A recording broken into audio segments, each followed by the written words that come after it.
listening to Hanna Fridhed, sitting in for Russell Thomas, who's currently away on some well-needed vacation, well-deserved vacation. This morning on Impact. Impact is a collaboration of United Way, Fuse Social, Shaw TV, Fort McMurray, and 91.1 The Bridge.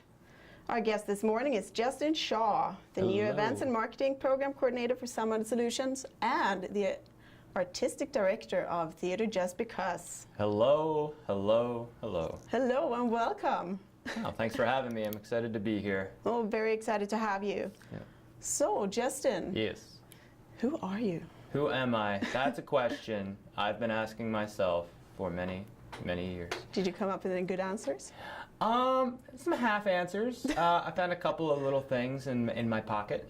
Some balls of string, some clumps of dirt, and you rub that together, and that's how you make Justin. But no, I'm originally from Prince Edward Island. I moved here a few years ago, but I've been in and out of the city for the past couple years while I've been attending school in Montreal. I've been training as an actor at the National Theatre School of Canada. And now that I'm all graduated, I've moved back here and I'm working full-time at Some Other Solutions. And as of August 8th, I'll be assuming the role of Artistic Director of Theatre Just Because. How's that for some dirt in your pocket, Mom? Huh? That's quite impressive. Thank you. What brought you up here in the first place? Well, I had graduated from the University of Prince Edward Island in 2014. And upon graduating with my well-earned arts degree, I was like, yay, I've got this. But now what? So I really just wanted to figure life out for a little while, maybe try to get out of student loan debt. So I did the thing that all Maritimers do, and I moved to Fort McMurray in the hopes of finding a job. And I came here, and by chance I got into the National Theatre School. I mean, it took a lot of hard work, but there's so much luck that I think goes into it. They select 12 people a year nationwide, and I felt pretty lucky to have been selected, that they thought that I'd be one of the 12 pieces of the puzzle. But once I got in and I was already living here, I thought, well, I ain't gonna be working some small job. I'm gonna have to go hunting for big game. And luckily, Some Other Solutions, they saw me as an ideal employee to work with their summer camp my first year here. And I met some lifelong friends, some very, very valuable life mentors, and they kept me coming back here. Yeah. Wow, that's quite the tale. Yeah, I guess so. I like it. I mean, I'm living it, so it's hard for me to tell. This is true. What is it that brings you back to Fort McMurray, having lived in Toronto and being a part of this huge theatre school? Well, I was really my first year. I was really just drawn to the company, Some Other Solutions. I really respected their mission of empowering people to develop their resiliency skills and help support others. That was something that meant a lot to me, and I really valued the working relationships I developed with my coworkers. And as I was leaving, I'd made the choice for the next year that I will come back, but I will endeavor to be more active in the arts community, because I knew that there was a very affluent arts scene here, and I mean affluent not strictly in the financial sense, but in the terms of talent. I think the city is very rich with talent, and I think some of its physical resources are very indicative of that. So I wanted to do some stuff in the summer, and then lo and behold, I find out there's not a whole lot of theater going on here in the summer. And so this is now, skip ahead to 2015, I'm thinking, all right, there's no plays, there's no comedy or anything like that, because I also I work as a stand-up comedian as well. So I thought, well, if it's not happening, let's make it happen. And so I collaborated with one artist in particular, Jennifer Townsend, who was a close friend of mine when I first arrived here, and she introduced me to a number of artists who were developing Thunderstruck Improv. And it was very much in the in utero stage. They were wanting it to happen, but it wasn't quite fully fleshed out yet. But I booked a venue at a bar, and I said, hey, I've got the bar space, you got the talent, why don't we work together and get something off the ground? And it turned out that synergy created some really cool comedy arts theater stuff that summer. And it was called the Wrath of Shaw Comedy Show. And then when I left, Thunderstruck kept going, and they developed a strong following, and they still hold community practices to this day. And if I can make a shameless plug, they are practicing tonight. Dun, dun, dun, dun, dun, open practice, Ooh. 7 p.m. at Keanu. Nice. Yeah. Can you find them online? You can. You can find them online. Oh, you're probably wondering where. You go on Facebook and type in Thunderstruck Improv, and you'll find it. Or you can go on a website, www.google.com,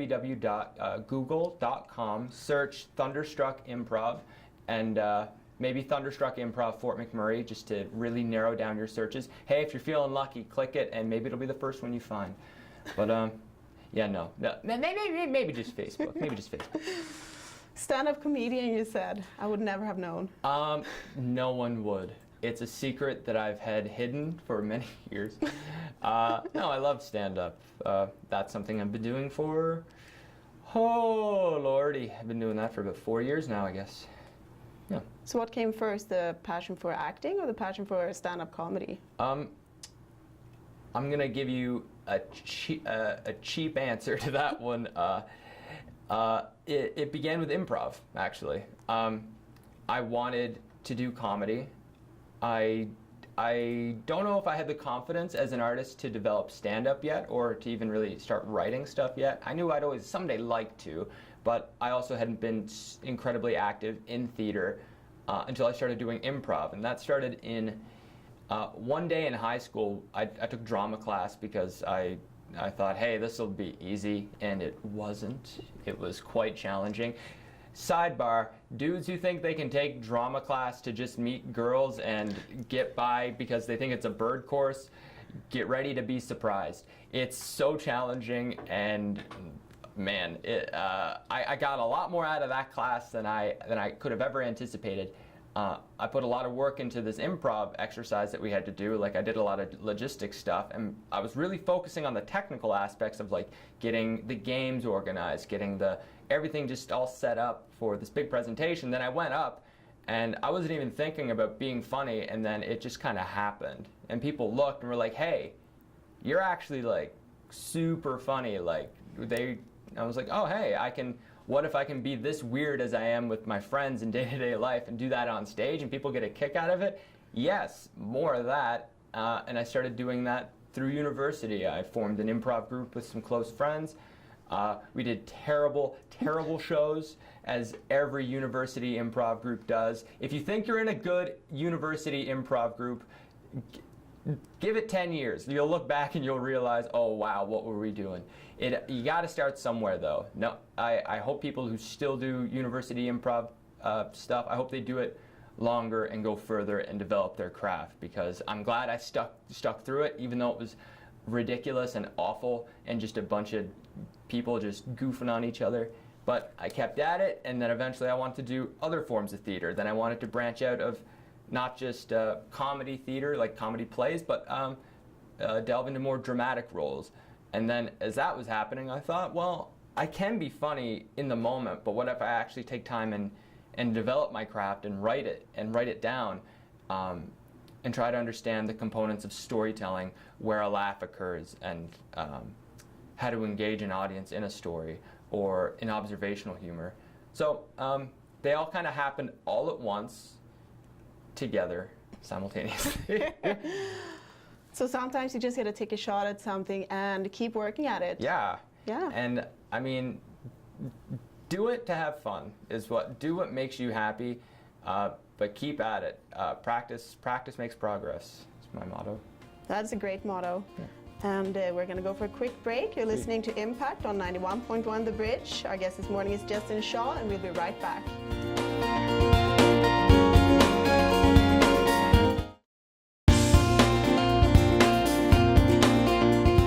Good morning and welcome back to Impact with Hanna Fridhed, today sitting in for Russell Thomas. Impact is a collaboration of United Way, Fuse Social, Shaw TV, Fort McMurray, and 91.1 The Bridge. Our guest today is Justin Shaw. Hello, hello, hello. Dun, dun, dun. Always do things in threes. That's me. What happens when you have to do them in fours? Oh man, don't talk to me. I got to do something in 4s. Great Scott. Great Ridley Scott. Keep it in 3s. 3s or 5s, man. Rule of comedy, if it's funny, do it twice. If it's really funny, do it 3 times. Maybe. But then, if you want to be really funny, keep doing it again and again and again until it stops being funny. But then keep doing it, and suddenly it'll become really funny again. They call that the Rake Theory. Oh, yeah. The Rake Theory. The Rake Theory. On an episode of The Simpsons, Sideshow Bob was walking around and he kept stepping on rakes and they would fly up and hit him in the face. The first 3 were like kind of funny, but then like by the 17th one it stopped being funny, but then by the 20th one it was like, wow, this is still happening. I remember that sound effect so vividly to this day. Kelsey Grammer. Yeah. Speaking of Kelsey Grammer, he was on the radio on Frasier and now we're on the radio. Twilight Zone. Yeah. Well, Justin, I want to talk a little bit about your engagement in Some Other Solutions and the work you do there. Sure. You're the new Events and Marketing Program Coordinator. And that's a new position for you. Yeah, it's something I've dabbled in before in terms of promoting my own work as an artist, because as a comedian you need to be able to market yourself to the public and comedy bookers to show that you're someone you wanna book on your show, or you're someone worth paying money to see.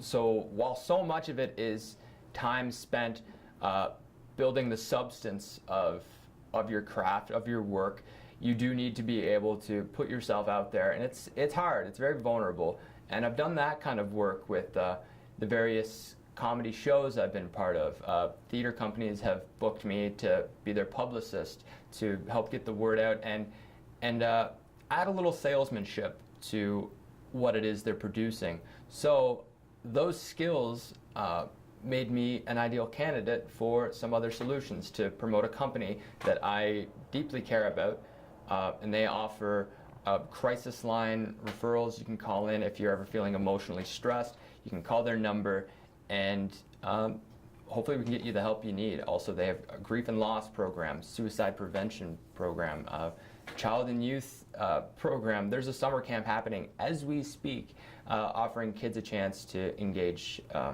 with some fun games and activities, and work with some mentors who work in the schools in Fort McMurray. So being able to basically highlight all those components to different areas of Fort McMurray, it's a pretty fun job. Yeah. Which program would you say are you the most passionate about? Oh man, that's like asking which of my kids is my favorite. Everybody has a favorite. Well, you naturally pick the one that's the tallest and the best at sports, right? Oh man, I'm 5'2". Yeah, I'm like 3'2". No, I'm not. This is the radio. I'm really buff. I'm kidding. No. Anyway, which is my favorite? I don't have a favorite, but the one I would say I'm most familiar with would be the Child and Youth program, just based on my own experience from having worked with it for 2 previous summers. Once as a youth mentor in the summer camp, and another as I helped program the camp itself. So yeah, I've got a lot of hands-on experience working with the Child and Youth program, but this past few months since I've been in this new role, I've gotten to be able to take a step back and observe the company as a whole and see how all these individual facets of this one company are doing such widely different things in widely different parts of the community, but it's all under the same goal of empowering people to overcome life's challenges. Was there anything about Some of the Solutions or the programs they run or the clients you see that surprised you? That's interesting. I think the things that surprised me the most might be some of the things the children say and some of the things that children do. Definitely one of the most interesting things I've learned was when working with kids, I think it's easy to reprimand and say, stop doing that, quit misbehaving, when in actuality, if you look, are they quote unquote misbehaving, or is that energy, is that attention that they're seeking? Is there something that they need? Is there something that they're craving? And I think a good mentor is someone that can be there and support and listen to them and offer solutions and support to help them be constructive.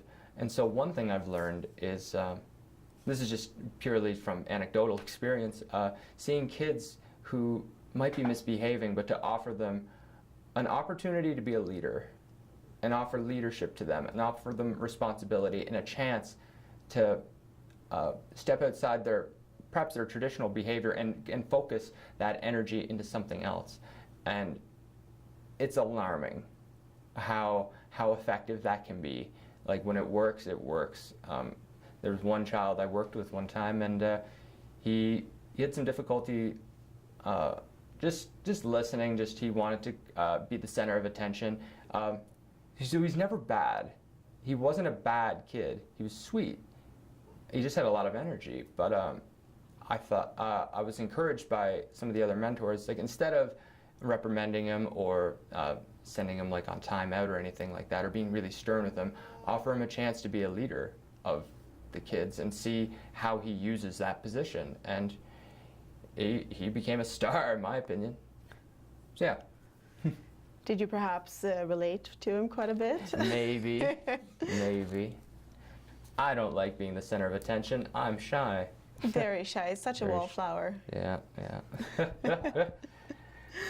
But it sounds like you were actually able to use a lot of the things from theater and arts into your work with the kids. Absolutely. And one thing, it's interesting actually how the work on the crisis line and working with so many lovely people, so many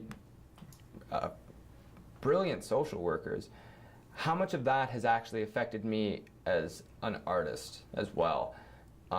I've really learned a lot about active listening through this experience working with them. The idea of listening to someone and finding the heart of what they're saying.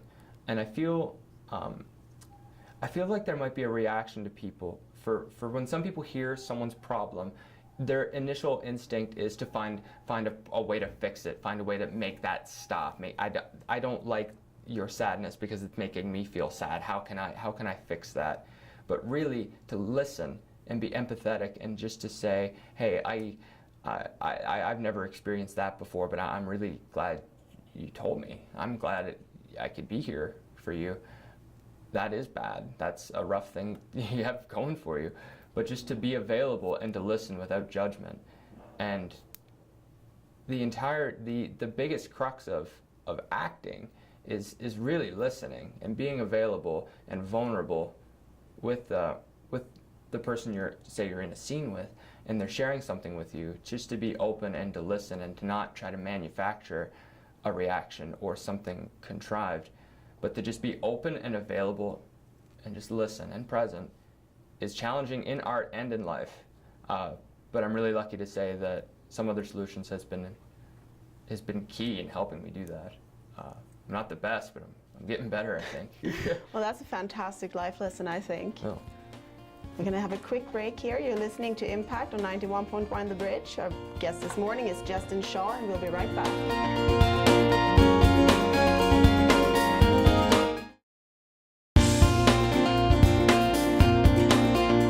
Welcome back. You're listening to Impact. This is Hanna Fridhed sitting in for Russell Thomas with our guest, Justin Shaw. Welcome back. Hello. Hello. All three. All three. I was trying to get a fourth one in there, but no. Don't you dare. I'm sorry. I will round it up to 6. Darn it. Yep.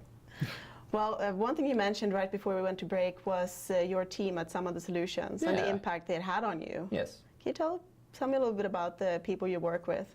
Well, they're widely different people.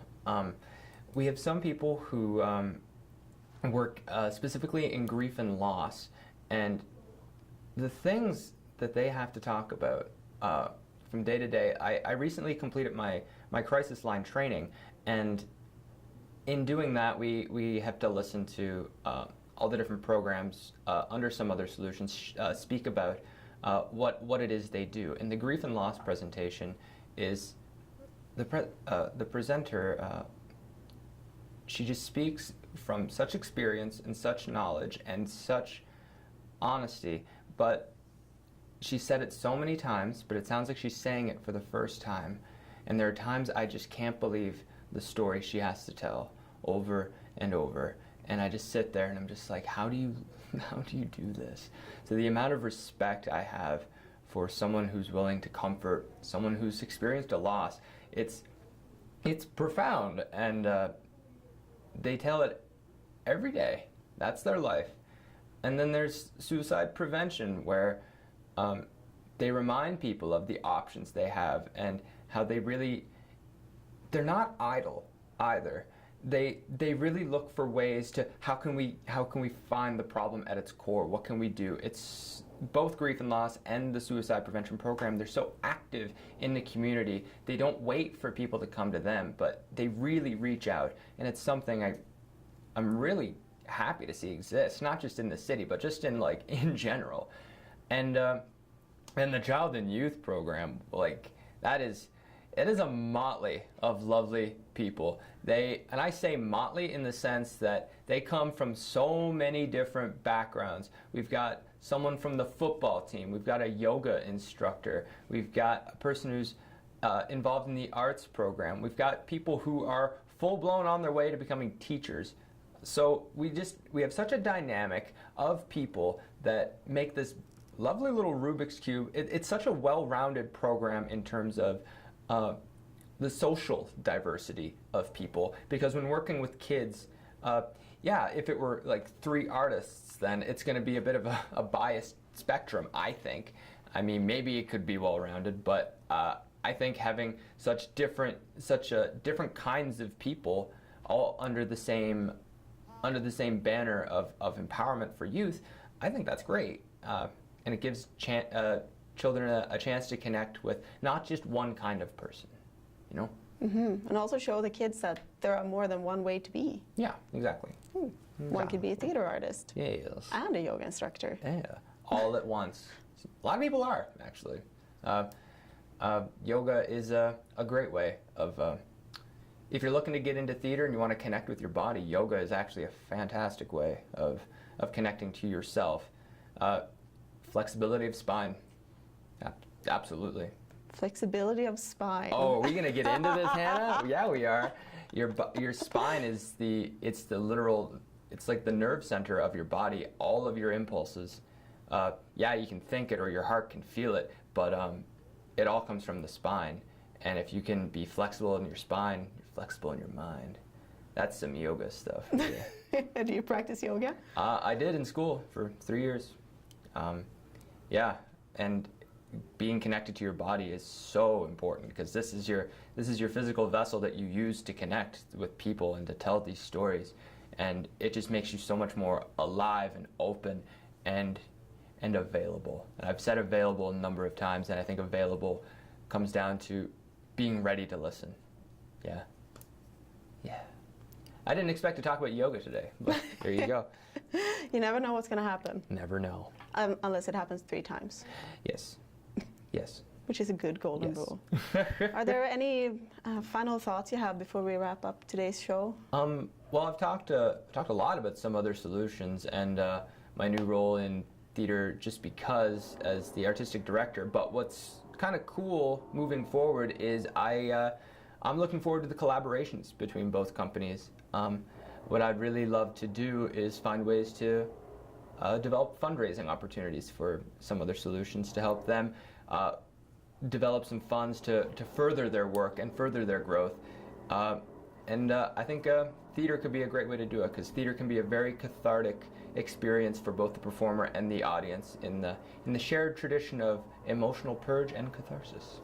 As we've seen in Stand Up for Mental Health. Yeah, absolutely. Stand Up for Mental Health is fantastic. Like comedy in general, to be able to speak out on your experiences and take ownership of it and be able to say, no, I am not letting this thing that is such a big part of my life, I'm not letting it conquer me. I'm going to conquer it with comedy. It's part of my life, and I'm going to connect with people through it. And then it's okay to laugh. And not only is it okay, it's encouraged, because life is kind of funny. It is kind of funny. I started this interview talking about dirt in my pocket, and look at us now. How far we've come, all the way to yoga. All the way to yoga. And comedy. Absolutely. It's like a metaphor for life. Began as a speck of dirt. Now it is yoga. Isn't everything a metaphor for life? Probably. Oh, who knows, man? Who knows? Well, what a way to end the interview. Who knows, man? extremely profound. We'll find out who does know, man, very soon, someday. Well, it's been fantastic having you on the show, Justin. Thank you so much for coming. It's been a lot of fun. Thank you so much. Keep an eye out on internet. What was it? Google.com? Google.com. Or if you're from Canada, google.ca. That's google.ca, lowercase, all one word. As in A? A? A.